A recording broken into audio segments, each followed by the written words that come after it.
So tell me a little bit about the school resource officers agreement that you have with the city. Well, I'm incredibly proud of the collaboration between the city and the Davenport Community School District. Over the last couple of years, the city and the schools gathered a lot of input from the community, did several joint sessions. I remember this time last year we did a collaborative joint session between the board and the city, gathered input, and together put together an MOU for how best to move forward from community input. And right now we have a very transparent reporting process. We have research-based best practices and SRO implementation that we put forth, and I'm very proud of that collaboration.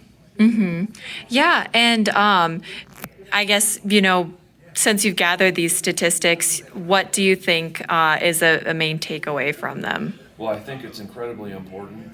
We survey our students and staff and how they feel. And so we take the surveys and then we pair that together with the data that we have. And what we're able to do is really determine what are the main interactions that our students and staff are having with our officers that are in our buildings. And so that allows us to set goals. For example, what kind of interactions, what kind of classes are being taught by our SROs? What kind of preventative measures are we doing to prevent our students from entering into the juvenile justice system? And then it also allows us to dive in and dig into what are the calls for service that our officers are encountering inside of our schools. And so it allows us to make better decisions. So all of that comes from a well-established, well-agreed upon MOU with community feedback.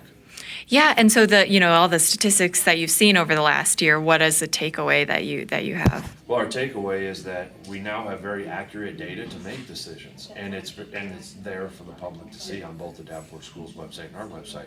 And so for us, it allows us to see the interactions between our SROs and our officers.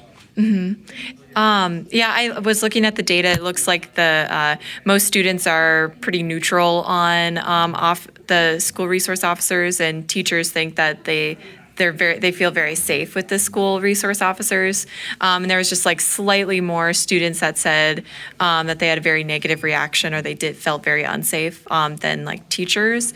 And I guess if you could maybe explain that, or Absolutely. There were 2,500, 2,400 students that were surveyed, and less than 4% said they had a negative interaction with our SRO officer. And then from there, it goes from negative to neutral, negative to somewhat negative, to neutral, to positive, to very positive. I can't remember what the exact numbers are. And the majority, I believe it's over 90-some% of all interactions are either neutral, safe, and very safe with our SRO officers, and that survey is very representative of our population. So that's a very reliable survey from our students who are the recipients of the constituents. They represent who the SROs are servicing. Definitely.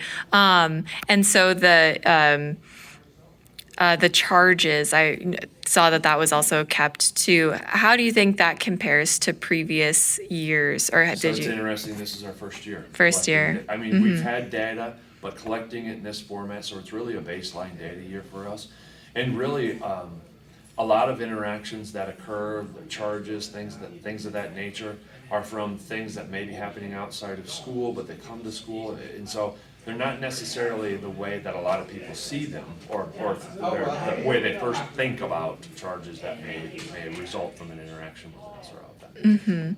Yeah, and again, looking at the statistics, it looked like most of the students who had force used against them, just obviously the empty hand, but and had charges against them were Black students, and so I guess I'm wondering what takeaways you had from that.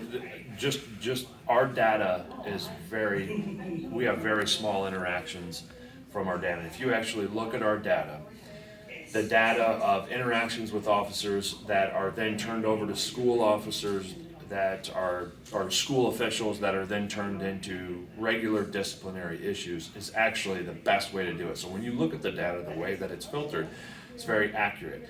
And yes, our SRO data is disproportionate, just like our discipline data is disproportionate, our reading data is disproportionate, and that's something that our district is focused on, and in looking for ways to improve that. And so that's the purpose of data collection, is disaggregating data and looking for ways to improve. And I'm very proud of the process that we have, because the very first step is, okay, how are we doing, and then what can we do to improve outcomes for students and families in our district. And so I'm very proud of the data that's collected and how we're moving forward. Yeah, is there anything in particular that you're doing to try to, for lack of a better word, reduce the disparity? So what we've instituted, we meet monthly with the NAACP and the Women's Leadership Group at the NAACP.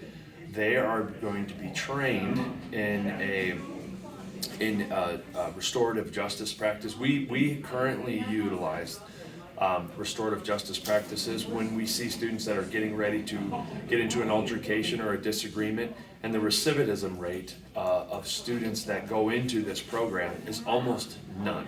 So we know that this strategy works, and so we monitor our social media. We have students see something, say something. We utilize our P3 app.